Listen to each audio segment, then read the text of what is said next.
Somebody sent me this. Is a digital marketer? Is this because I need somebody to do a digital marketing? Are you guys making fun of me? What is this? A lot of people ask, why do I have so many vehicles, right? A Porsche, a couple Lambos, a couple Benzes, a couple Range Rovers. Why exactly do we do that? Simply because every month my accountant tells me, Ahmed, you need to spend X amount of money in order to pay 0 taxes at the end of the year. And every single time I buy a 6-figure watch or a car, I can write it off as marketing expenses as a digital marketer. So that is one huge benefit to why I do it. And cars are dope. So be a digital marketer so you can buy stupid shit all the time.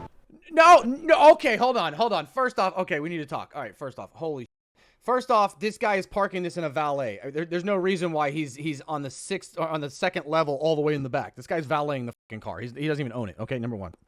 Number two, no, do not do this. This is like the tax lady. Guys, you don't get to just buy something, write it off as digital marketing. That does not work. If you have a tax guy that does that, fire your tax guy, okay? Unless he's like a real tax guy, okay? This is not something you do.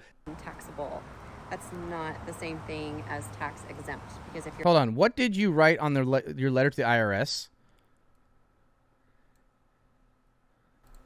No problem. I told the IRS that I am non-taxable. That's not the same thing as tax exempt, because if you're tax exempt, you're asking permission to not pay taxes. But I am non-taxable because I am a living woman who does not reside in the DC zip code.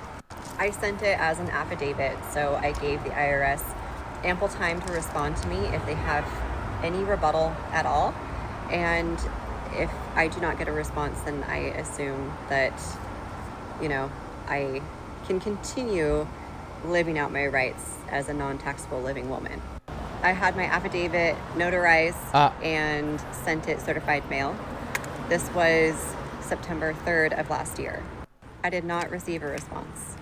Oh, and I also included a W-8-BEN that I filled out with the best of my ability. And I included also a Google Maps printout of my exact coordinates of where I domicile, just to prove that I am not within the DC zip code. And they could find me if they really wanted to. Oh, and another thing is I mentioned that I am not an employee of the state or federal government in any way. If I think of anything else that I missed, I will add it underneath this video. Okay. Guys, that's not how this works. First of all, the IRS is behind on a lot of things. Now, I'm not saying that you should mess with your taxes at any point. You should do exactly what. But if there was ever a time to kind of like sneak something now, it would be the time, right? We all know that. You shouldn't, but if somebody were to, this would be the best time. But that being said, they're a little bit behind. So when you send them some bullshit like this, they're not going to respond to you, or they're not going to respond to you in a timely manner, even if they are going to respond to you. Okay? Just because you send something to somebody does not mean that like guarantee you there are collection agencies that are still sending me shit to this day that either goes in the trash or is at old addresses. Doesn't mean I don't owe money.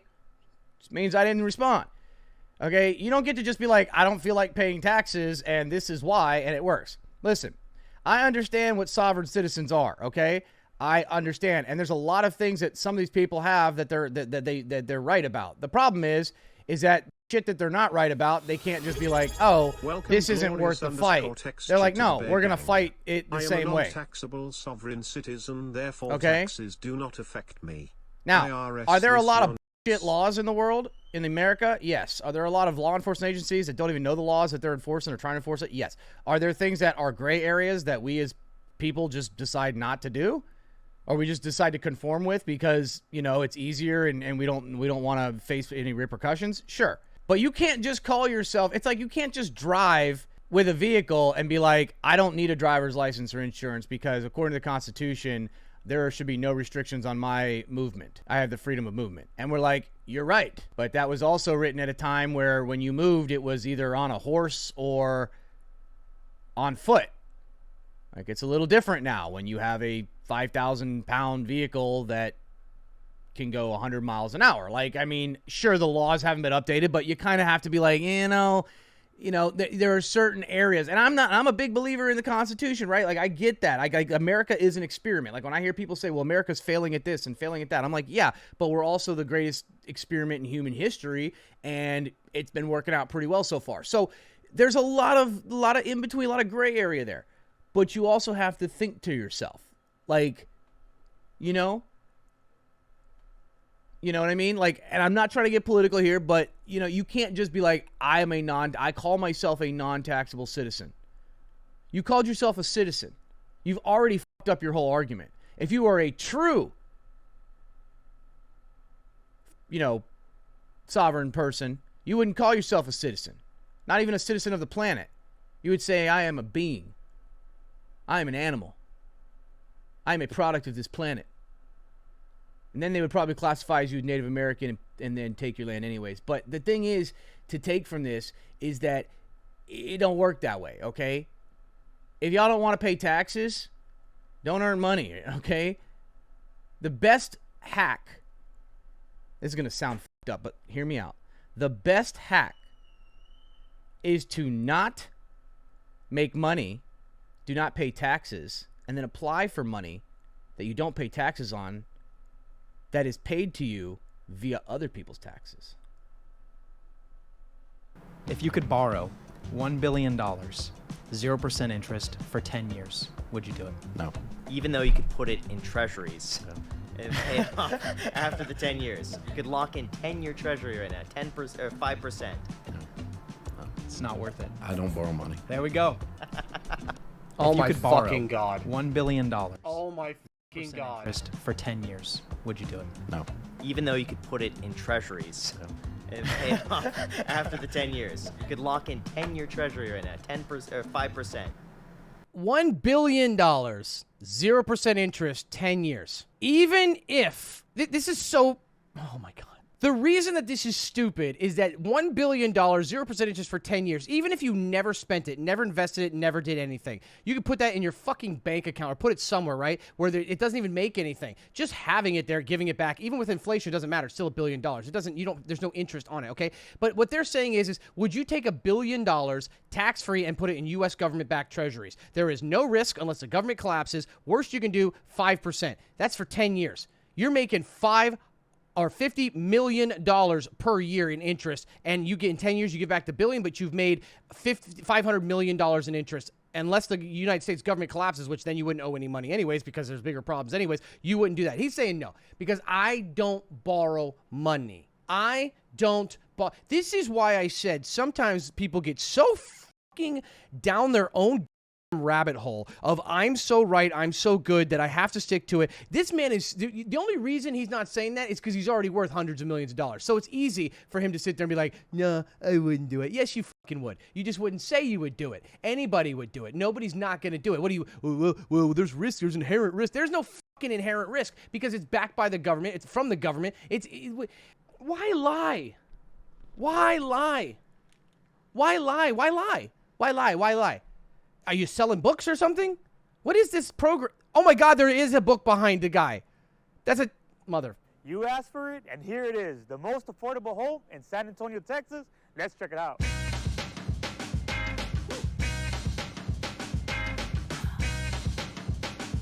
All right, guys, so what we got here is a tiny home. You have a little breakfast nook here, and you have a full kitchen. You have a sink, dishwasher, stove. For those of you guys saying who the fuck is buying or renting these, people who don't have a choice. And you have a space for a refrigerator. All right, guys, so we're in the bedroom. Remember, this is why people aren't having kids. You can't raise kids in this house. Well, fuck, I'm raising 2 kids in this house, but you know what I mean? And these are just cookie cutter houses. Look at this. This is like that movie. I actually just watched it again. It was actually really good. I forgot what, Emporia, whatever, with the dude that played Jesse Eisenberg, or whatever his name is, and that other girl, they go to the housing thing. That's what it reminds me of. But this is just it. They're just buying up lots and putting it. And look, you have a little backyard, right? So you get to sell it with the yard. But look at this. This is normally where one house and its surrounding would be. They can now put 3 houses in the same lot. Yeah, this is like UK houses.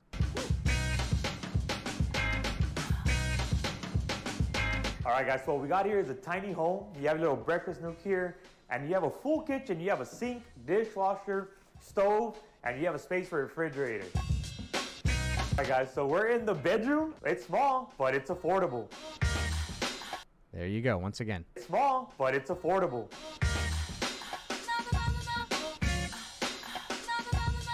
Alright guys. Nothing like a bedroom right next to the fridge and stove. Alright guys, so this is gonna be a 2-story home.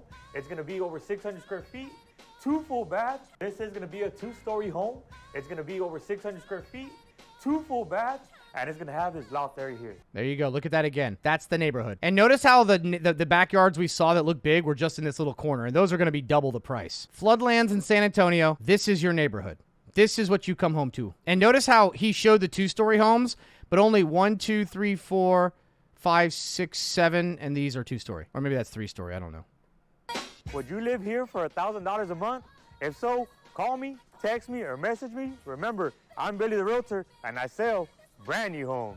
They're renting them right now. $1,000 a month is the entry price for people who qualify with super high credit, and you're also very far away from anything that matters. When you get there, you're gonna be like, oh, it's $1,000 a month? Yeah, that's if you have 800 credit score and you have a certain amount of assets to your name. This is nowhere near anything.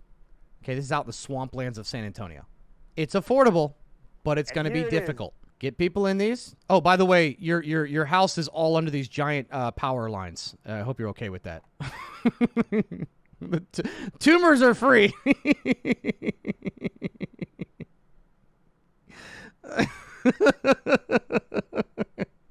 Also, all that water, that swampland, mosquitoes, you're not going outside ever. Imagine the mosquitoes in San Antonio, Texas, when you live next to that. Your kids get to play under the power lines all day. Because notice how they cut out before you see the power lines here? So your kids get to play under the power lines, the industrial power lines, and you get eaten alive by mosquitoes. But it's only an hour and a half drive from work if you don't have to take the interstate, and it's $1,000. Oh, what snakes? I don't know what you're talking about. Listen, you're in Texas. They're great for health insurance. West Nile, no problem. Zika virus, snake bite, no big deal. Tumors from the power lines, you got it. Once these fill up, first off, you're not going to get the $1,000 unless you are seriously overqualified and you get in right now while it's empty. Once these start filling up, rent goes up. Some have solar. What solar companies are providing this? Bro, 2 of them have solar, and good for them. I'm sure they're probably subsidized. Or, I mean, here's the thing. I want you to think about something real quick. You're thinking to yourself, why are these only $1,000? Well, once again, it's only for people who pre-qualify. Going to be very, very, very, very difficult to get in there. It's only for introductory. Rents only go up. And I want you to think about something. This is just me talking, okay? And I'm not saying don't do this. If you can't afford, it's all you can afford, fucking go for it. But do you notice how there's a big strip mall over here? There's houses here. But then you see this big empty plot because it's swampland and giant industrial power lines. Someone took this, poured dirt over it, popped up all these little cheap houses in the middle of swampland with probably whatever, and power lines, and is selling these for $1,000 or renting these for $1,000 a month for now, at minimum $1,000, probably closer to $1,500 a month. One big rainstorm coming through, remnants of a hurricane. Don't get me wrong, it used to be a toxic waste dump before, whatever. Don't get me wrong, being the owner of this and renting it out, they probably got this land cheap as fuck. They probably knew somebody or paid somebody off to get the permits for this. They went and leveled it out, gravelled it, put some dirt on it, and built this shit up, propped these little cheap houses up, and they're going to make a shit ton of money off of this. As somebody who has lived in a broken down, moldy car in South Florida, who's lived in a shack, is eating out of dumpsters, and has done with that, don't get me wrong. I have no fucking problem with this if I was a single guy and that's all I could afford. At least it's an opportunity. At least it's something for people. I'm roasting it, but I hope that if it sounds too good to be true, it usually is. I hope that this is something that can help people out with the housing and whatnot. I have a bad feeling that these are very low quality. The power lines in the swamp, probably not the safest, probably not the cleanest.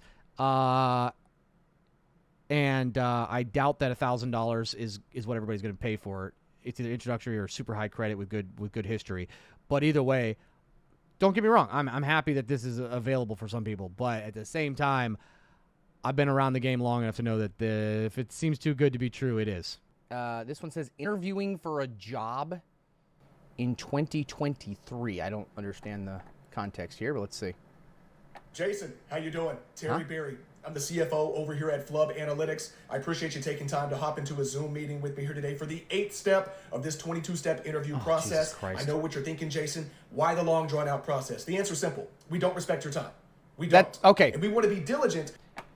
I wasn't a hiring manager, but I was in charge of hiring for my front office team. And I'm going to be real with you. When I went through people's resumes, the moment I saw a spelling error or run-on sentences or like a bunch of that I just tossed it aside. Because I had so many applications. I may have let go of a lot of good candidates, but like if I'm reading it and I saw like punctuation problem or run-on sentences or like a bunch of just random like, I was like, all right, no, I can't do this. I didn't want to wait. And it's because I didn't want to waste time. In selecting the best candidate for the customer service representative role here at Flub Analytics. You got me? Awesome. So, a couple of requirements for the role so that there was nothing lost in translation. First things first, this is an entry-level role with Flub Analytics. My friend, you are starting at the bottom. Are you ready to work? A master's degree is required. This is a joke, but it's so true.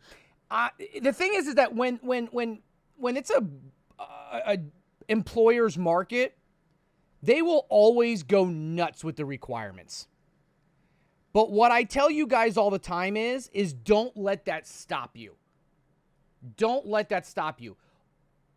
There is nothing wrong with applying for a job that you are not qualified for.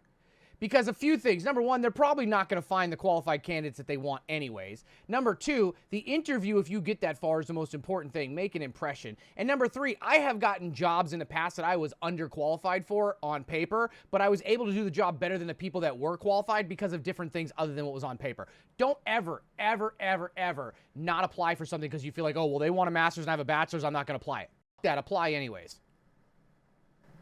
Do not come in the door with a bachelor's degree. We're going to send you right home. You got me? 10 to 15 years of industry experience is required. We personally would prefer 20 years, but you can skate by with 10 to 15, okay? And all their applicants are like 25 years old out of college. Now, we're asking a lot of you. We are going to be competitive with your pay, my friends. Your salary is going to start at $35,000 a year. $15 an hour. Our top performers get a $100 a quarter bonus in the form of an Applebee's gift card, okay? So, Jason, there is no reason that you won't be compensated fairly if you come in the door. You know what's fucked up? This is supposed to be satire, but I remember at my hotel, we had the flagship Margaritaville Hotel, 350 rooms, 9 restaurants and bars, 3 pools, resort, the whole 9 yard. And the employee of the quarter, right? All those employees, the employee of the quarter, got like a little trophy thing and a $100 gift card to one of the hotel's restaurants. I'm not even kidding. Ready to work. You got me? Great. Couple of office mandates. First things first, you are required to be in office 5 days a week. No exceptions, okay? And this is not a 40-hour-a-week job.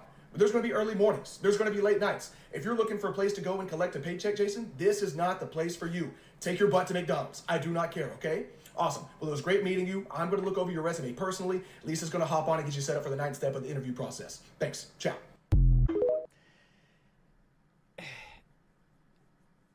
Little life pro tip. I've said it before. I'll say it again. Don't become a manager at a company if you're not making 80% or more of what you were as an hourly.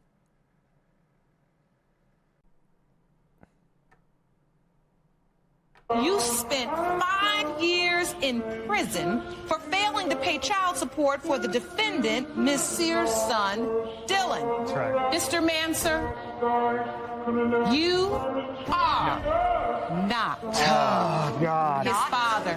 5 years in prison. You know who his father is. Yes, I talk to him still.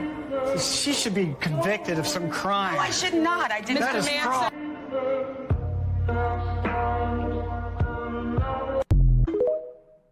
Holy shit. I'm going to keep my mouth shut on that because I was about to make a comment about something and I'm not about to. Jesus Christ. $69,000. New Orleans. Again, there are available houses out there. Are affordable houses out there, guys. People just don't want to buy them. They just don't really want to live somewhere. This is some Fortnite. Look at that. The walls are all together. The roof hasn't fallen. The floor is solid. Somebody got angry, but it's look at that. Is Kraft Singles real cheese? I guess technically it's real.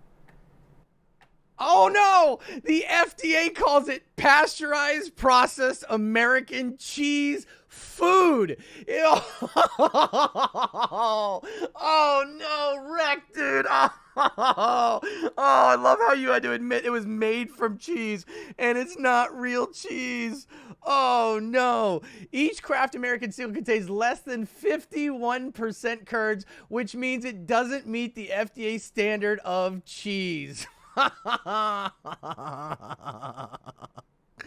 Oh no. Oh, your day has been ruined. Oh, once again, I will stick to my statement. Where is the cheese in this picture? I said what I said. Martyrs and those who were on the front on the asking for a YOLO. I would assume him talking is bullish for RTX. I mean, 7th of October. I mean, just after the me at the bank with a 428 credit score.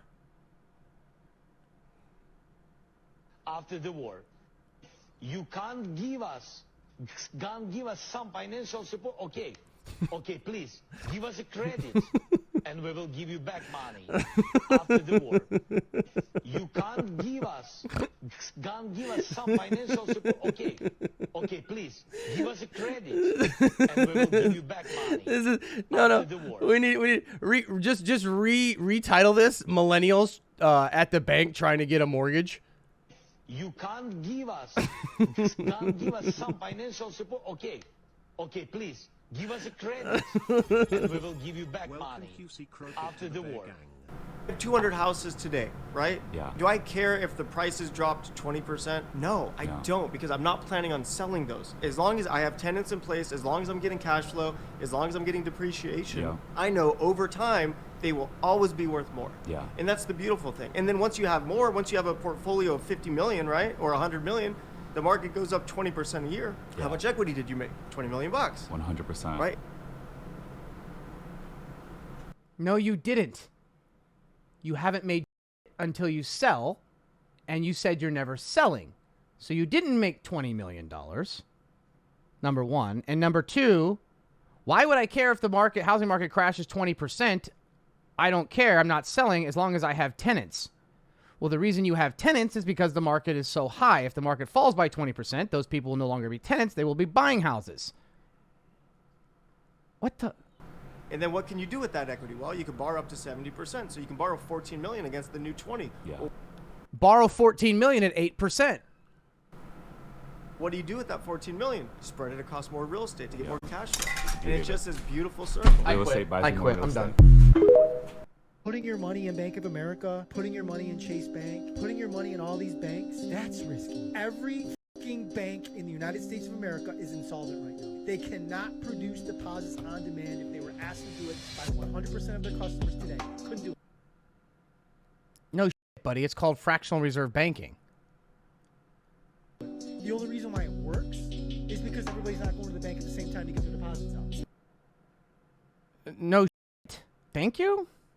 Not 1933 where you got a line of people outside the bank and you can like stave that off. People are going on their apps and they're just making withdrawals. And at some point, you're going to reach a threshold where you can't meet that withdrawal. Because if you don't understand how banks work, they take your deposits and they invest them. And when you take interest rates from 0 to almost 6% in 12 months, all of your deposits they took a year, 2, 3, 4, 5 years ago are getting 1 or 2% when the market's paying 5 or 6. So they have to sell off at a loss. So they're losing money on what you put in there to try to pay people back. So at some point, they can't meet all the deposits.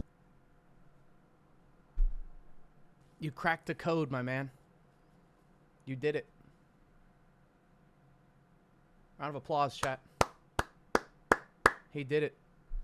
He just realized that the bank doesn't, in fact, have all of your money sitting on a pallet. Somebody should tell him that if all 7 billion people in the world went and bought a Celsius at the exact same time, they wouldn't have enough to give to everybody. So you're stupid for buying Celsius because you might go one day and it's all gone. What's his solution? He doesn't give one. He just wants you to be aware. He wants to do it in a way where, whoa, I figured out the system, man. Now, if you want real value, buy my NFTs. Break the machine that powers these societal evils. If capitalism is allowed to survive, we will not. He's saying that capitalism must be brought down. Capitalism is evil. It will destroy the world. And if we allow capitalism to survive, we will not. I mentioned at the beginning of the video that this episode was made possible by Henson Shaving. And then he starts and ends the video by talking about a sponsorship he took from a company, which is brought to you by capitalism. See, now that I had to explain the joke, it's not funny anymore. It's not that funny. It was funny because I wasn't expecting it. Okay, that's why it was funny. The irony is obviously there. You could have just replayed it. Well, the people who saw it the first time didn't get it. Ultimately, he still needs to make a living too. The fact that you are going in chat saying, well, Stocky, in order for him to get the message out that capitalism is destroying us, he has to be able to earn a living in order to continue to make these videos to spread his message. So therefore, just because somebody wants to fix society doesn't mean they can't operate within it. Bro, it's not that deep, little bro. It's not that deep. It was just funny because I wasn't expecting it. It's not that deep, man. You know, they say the wealthier you are, the more homeless you begin to look. But when you're new wealth or fake wealth, you try to look homeless, but you look rich homeless. And everybody can tell. This is how you know they're rich, but they're not wealthy. What are these guys doing? This looks like it's scripted, though. These guys, the way they're walking, looks like it's too... Excuse me, I gotta ask you, what do you do for a living? Go ahead. No. Bro, it's like if Matthew McConaughey and Beavis had a kid. No. You got it. No, who has it? What do you do? We're in private equities. We're financial men. We're in private equities. We're financial men. Our dads had a lot of money, and they're too busy, but we have like a big trust fund. Really? What do you love about your job? Can we get you both in? You guys are very handsome. What, like? Very, very little. It's funny to ask. Yeah, We do very little. How does your job work? Well, how does a normal day look like? So we do like research on companies. We invest in companies. That's fire.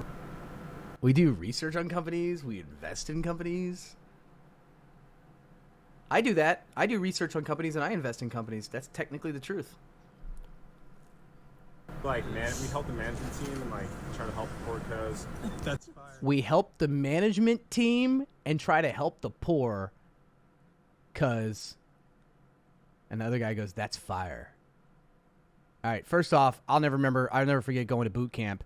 And it's the first time I met a bunch of people from California and Pacific Northwest in 2003, and they were all, everything they said was, that's fire, man. That's fucking fire, man. I'm like, dude, you're trying too hard. Nah, man. It's just a cool way of saying it. Yeah, it's fire. What? Bro, like, what if you were in a movie theater and you saw a part of a movie where you thought was really cool? What then? Yo, that's fire. What? Fire? That's fire. Wait, did he just literally go, poor people who struggle along? Did my man really just do that with his hands when he's talking about poor people? Hold on. My man literally goes, poor people struggle. Hold on. I did not missee that, right? Because that's fire. Struggle along. Wait, are you telling the truth? Because he's laughing a lot. He's laughing. No, it is straight up true. All right, one last question. What do you see yourself 5 years from now? Get in there, bro. You're Bro, he's like one of those people who was there like some famous person who pretended to be like a Walmart register person for like a photo op or some. You're handsome. How about this? Where do you see yourself 5 years from now? That's a good question. Hopefully bring an impact to the world. Where do you see yourself in 5 years from now? Where do I see myself in 5 years from now? If I'm still streaming, I fucked up along the way somehow. I'm sorry. Bring an impact to the world. That's fire, bro. In what way? Yeah, he's in what way? Oh, his bro was like, shit, he's about to ask me and I don't have an answer. Let me put my boy on the spot. In what way, bro? What do you know? Yeah, I like it. Just changing lives for the better. That's fire. Letting people find their true passion. That's fire. And what about you? Where do you see yourself 5 years from now? Full-time musician. Fire. Full-time musician. I respect that. Who is this? When you walk into a restaurant, you're probably thinking, what am I going to get to eat? What you should be thinking is, how am I going to buy this restaurant in 5 years? Change your mindset to change your life. Follow me for more tips like this. All right, listen here. Do you know that the average restaurant, successful restaurant, has a profit margin of less than 4%? Do you know that 80% of restaurants that are like pop-up restaurants fail within the first 2 years? Why would I want to buy this restaurant? And I haven't even eaten the food. He says, instead of ordering what you're going to order, think to yourself, how am I going to buy this restaurant? What if you order the food and it's fucking terrible? Why would you want to buy that restaurant? Why would you want to own a restaurant? See, this kid's wrong. Instead of saying to yourself, how am I going to buy this restaurant? You think to yourself, how am I going to own this strip mall so that I can lease out at a ridiculously high rate to all of these little restaurants that come in until they fail, and then let the new schmuck come in and lease from me as well? How am I going to maximize parking space? Fun fact, if you own a mini mall, never, ever, ever lease out to a martial arts or dance studio.